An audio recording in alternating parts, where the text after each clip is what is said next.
Hey there, horror fans! Welcome to another episode of Silver Screams, and this week we were talking about MTV's Scream Episode 2 for Season 1. So yeah, all in all, the plot thickens. Have a plot? Actually, yes! No, I know we do. I'm just kind of like... The story for this episode got way more interesting, and I don't know if it's just that, like, okay, we're moving things along and actually focusing on more likable people, or at least things are moving along. Question mark. I still maintain that Daisy is the only truly interesting character on this show. And that is because she has an extra decade of backstory, and they're giving her something to do that isn't teenagers theorizing about getting murdered. It's because we have her as kind of our Scream 4 Sidney Prescott sort of person. And that makes it so much easier just to like her because she's not a dumb teenager. Well, I actually talked to a couple of the cast members at Comic-Con this past, I did a couple interviews. Yeah. Not very many. The other press room that I was in ran super late, so I was late to that. I only got to interview 3 people. But one of the things that we were talking about is that it is an interesting parallel to Scream 1, actually, because this incident that happened like 20 years ago took place in the 90s, right around the time the first Scream took place. So would you venture to say that this is taking place right around the time of Scream 4? If they were taking place in the same world. The fact of the matter is that this, from all of what we heard, it's not the same world. It's more of like an adaptation. It's more of, it's more of looking at the franchise as a whole and going, okay, what looking at the beats, looking at different things, adding in, backstory. Which I like. Yeah, that's very interesting.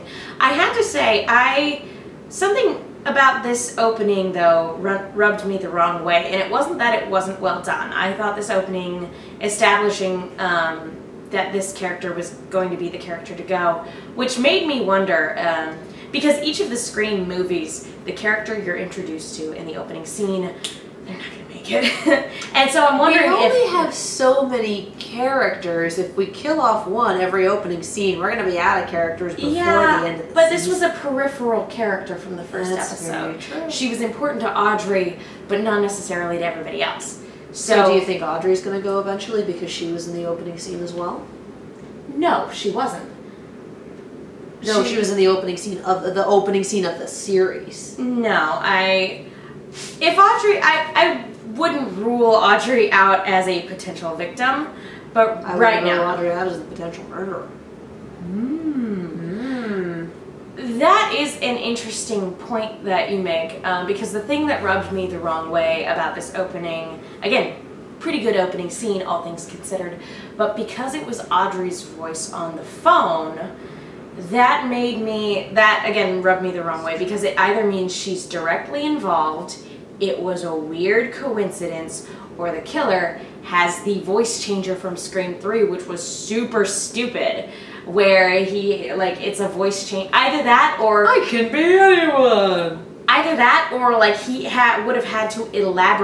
or she would have had to elaborately take voice clips from Audrey and string them together like the Meta did in Red vs. Blue back in season 6. We are Ghostface. That's like the only thing I can think of is either voice changer from Scream 3 or cut together audio, because I truly don't think Audrey did it. Scream 3 voice changer.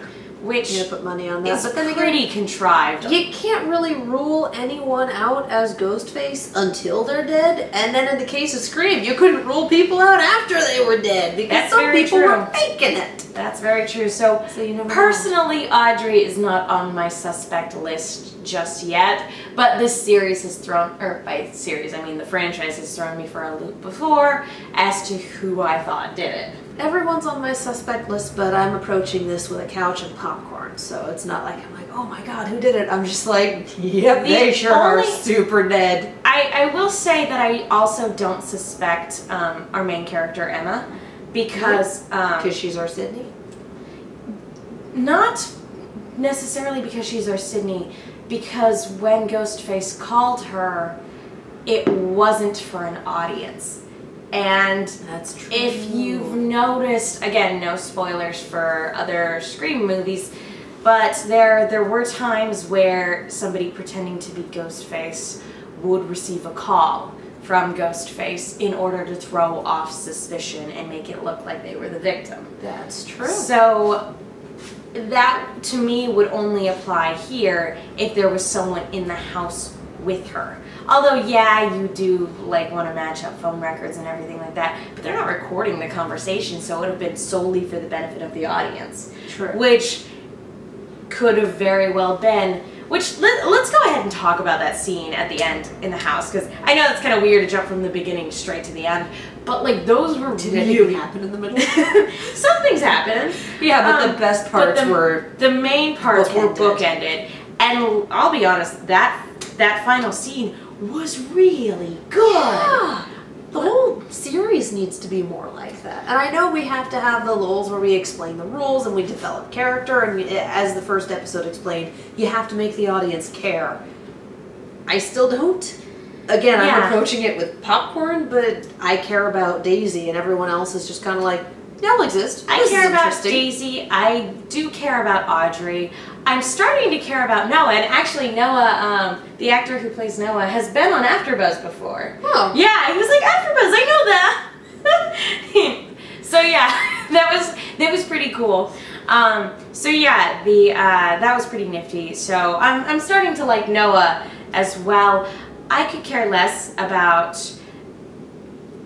not Sydney's relationship with not Billy. You know, that sort of thing. And this is not insulting any of the actors whatsoever. Because, and the other thing is I also feel like they're very much setting up the boyfriend as a big red herring, because he had what you do in a lot Scream of series. correspondence with the deceased from the previous episode, Nina. And apparently they had hooked up once. He had sex with her, like he cheated on his girlfriend. That was in the other episode. But in this episode they make it very clear that he would, apparently there was more to it than that. And they announced at Comic-Con that actually the actress who played Nina will be returning in some flashback scenes. So we're not done with that part of the story yet. There's more to it. And, which again is kind of interesting, because I don't think I've ever seen a full-on flashback in Scream. Anything that was from the past was always shown in video form, which actually is pretty fitting considering it's a very meta series. But yeah, that closing scene was really good. Still don't care about the girl having an affair with the teacher. Yeah, do not care. I don't know why that's even a thing. I guess it's to give the girl and the teacher something to do to make them memorable. I don't know. I don't know if it's trying to be risque, but I don't know the age of the actors, I'll be honest, but she looks older than him. She does look older. It doesn't creep me out. And it's not like an, oh, she's old thing, but it's like, you do not look like a high school student. He looks like a baby And face. the teacher does look like a high school student. Like, so if they switched the characters, like if she was playing the teacher and he was playing a student, that to me would be more believable. I would buy that, but this is like, you are a 30-year-old high school student and you are an 18-year-old actor acting like a teacher.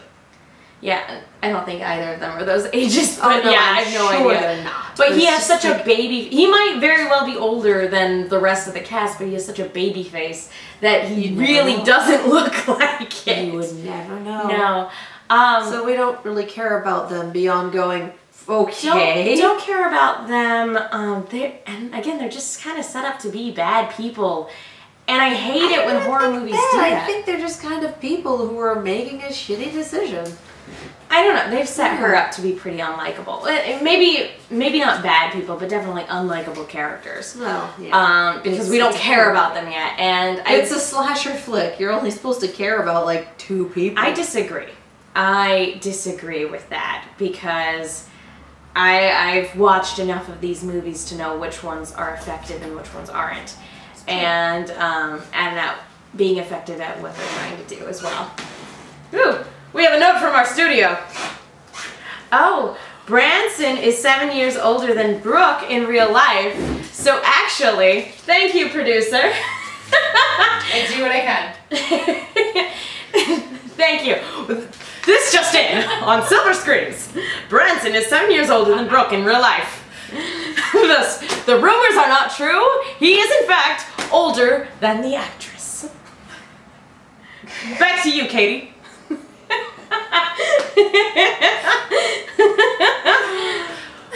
Wasn't sure if I was completely out of frame there or not. Nope. Anyway, so close enough. Well, I'm attempting. He may be older, but he still looks like a baby. I love that we spent so much time talking about it. It's like, nope, he's actually older. That's hilarious. We're gonna have to like wiki before we record tomorrow's episode. Oh no, I don't think so. I think I like getting notes from our producer. Our little Nintendo stationery here. Thank you, Michelle. Oh, that's so funny. Anyway, should get you a whiteboard so you could just hold it up over there. The other thing, the other kind of, not necessarily a noteworthy thing, but the other thing that happened is that Noah and Riley are definitely striking up a romance, which is supposed to be, which is definitely weird for him because he's the socially awkward guy who loves horror movies and likes researching serial killers and just generally being kind of awkward and, you know. But is he gay? Because if he's gay, you can survive a horror movie, maybe. No, you According can't. to Scream 4. You can't. It's worth a shot. Anyway, but he's not because he genuinely likes her. That was for the sake of a joke. Anyway, but he genuinely likes her and she likes him, and actually she's the one making all the moves because if she was waiting on him, she'd still be waiting. So I like that they're developing that, but honestly they're developing that probably to kill Riley, which I'm bummed out by because I like her. She's cute and bubbly and fun, which is something that a lot of the other characters aren't because they're wrapped up in their high school drama. And so it's nice to see somebody who's happy. Being beyond high school. It's like, oh look, it's all your drama, and there's a murderer, and none of this is particularly To be fair, I'm pretty sure it's annoying when you're in high school too. That's very true. But it's like you have so much more going on here, and you want to stay wrapped up in your high school drama. And Scream could manage it okay because of what the first Scream movie could manage it okay because it was the first one in the series. It knew what it was doing. And while it was like, yeah, high school drama, yeah, this, yeah, that, all of it played into the larger overarching plot structure.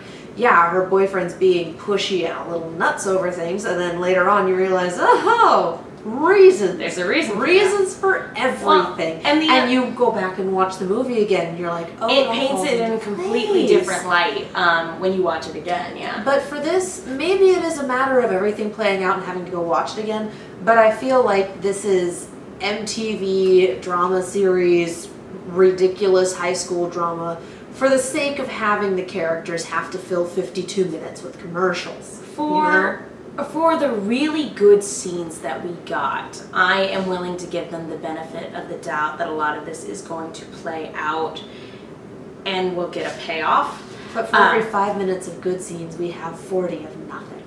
I wouldn't give it that ratio. Like I said, I actually was really enjoying this. And again, one other thing we didn't mention quite yet was that after that opening scene, Ghostface set it up to look like a suicide. That's true, and it took, and again, this is why I find Daisy the most interesting character on the show, it took the coroner to find out that no, from where she was hanging, there wasn't enough break for... Yeah, no, she wouldn't have If you're hanging from a ceiling fan, I guess trigger warning for suicide, I guess. If you're hanging from a ceiling fan, you strangle. Her neck was snapped, and there was not enough force or leverage from where she was hung to be able to do that. Because she died when she was hung off the side of the roof. Yeah, so that's really... And again, interesting, because I guess... Yeah, no, it's like, why necessarily? Because he definitely was sending a message when he killed Nina. Because there was a head... And then there was another murder. And again, he removed the evidence of murdering the boyfriend in that scenario to set the boyfriend up as a suspect. That's true. That was gone. So he's, you know, as far as the police are concerned, this guy is missing, not dead. And so all fingers are pointing in that direction. Setting this up as a suicide is to keep them on that path. Yeah. He's not setting he's not setting up a show. He's doing kind of what Ghostface did in the first movie, was killing somebody else, using it as a distraction to get everybody over that way, looking that way in that direction, and not seeing what was going down at the house. That's true, but you undermine that a little when you send someone a heart in a box. A little bit. Just a tad. Just a little, and honestly, just a tad. That may not even have been Ghostface. That may have been some opportunist. Well, some creepy, scary opportunist. That's also true. Or it's multiple ghost faces who aren't getting along in their methods, and one of them wants to cover tracks, and the other one's like, for extra creep factor, other one wants special organ delivery. The other one wants to make it a show. Yeah. And again, this is, I would be really surprised if there weren't two ghost faces, because the only time there wasn't one, it made no sense. He teleported. Apparently. And even originally they were planning on having somebody else helping him, and then it got changed at the last minute, so it was still so there really was teleportation going on. Yeah. He's magic. I guess it was movie magic, considering it was made in Hollywood. Well, the stunt double sure did survive getting stabbed. But anyway, the only other thing to kind of bring up is that I guess the new mysterious guy, he's played by the actor Amadeus. Did I say that name right? Anyway. Amadeus? Yeah, it's a really cool name. I think I Does he have a last name? Yes, but I don't remember. Is it Rockme? No. Anyway. Is it Falco? No. Anyway, but he's playing the sheriff's son, and we kind of find out that the reason nobody really knew about him is because the mom and dad were separated, and his parents recently died. Or his mom and his stepdad recently died, and that's why he's living with the sheriff, because that's the only family he has left. And so that, and again, they definitely set up the rivalry between him and not Billy Loomis. And I feel like that's more pointless high school drama.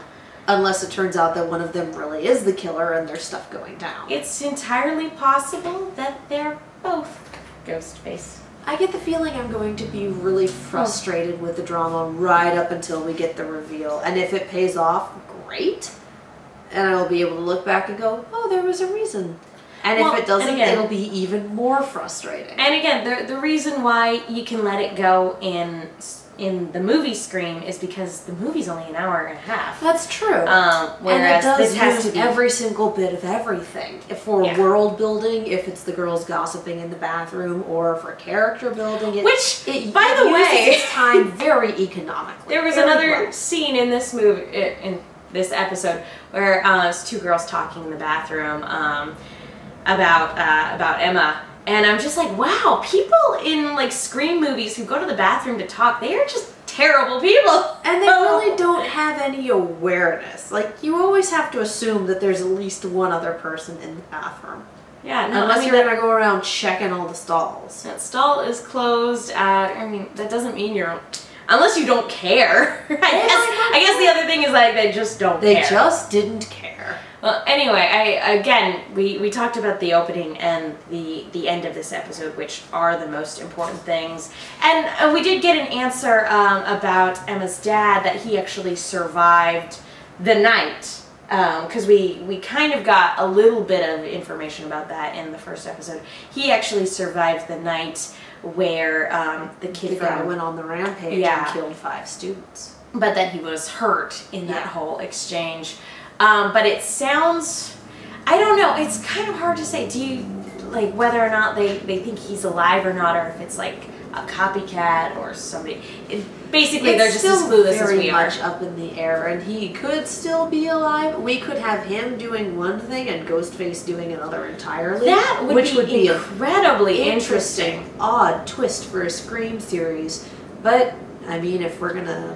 because what it could be is that this is a guy kind of doing his own thing that has nothing to do with sending Daisy a heart in a box, or you know, he could just be kind of watching things from afar going, what on earth is this guy doing? Because this guy is very much taking up his story and using it to cloak his actions. So it could be that this guy is kind of on the edges, like kind of stepping in here and there, kind of going, what is this guy doing? What? Hurt in the Box could be an unrelated incident. Yeah, right. And again, well-timed, but unrelated. Anything in the Scream series could also be a red herring. That's like, true. It's so Or a funny. It's so funny watching the first Scream movie to see how loudly they project who the killer actually is throughout the entire movie. And yet you can't guess it until it happens. Yeah. It's so funny. So ever since, I'm always like, well, now I don't know. Now I just don't know. Because I thought it couldn't be the prime suspect. It couldn't be the most obvious guy. And then it was the most obvious guy. And then every series from there, I don't know who to guess. Hence the popcorn approach. Yep. Anywho, that basically wraps it up for this one. Yeah, sorry we didn't record it earlier. Comic-Con. Busy, busy, busy. That was a thing. Yeah. We'll be more timely with it moving on. But, yeah. All in all, I really liked this episode. Again, great opening, great closing. I really kind of like where this is going. I hope we get more of that. It has yet to really super grab me, but there are parts that definitely have promise. Amadeus Serafini. Wow. Thank you, producer. That's a good name. Isn't that great? That's a good name. That's a great name. Good name. I interviewed him, I should know. Anyway. Anyway. Until next time. We'll see you guys later on this week for episode 3. See ya.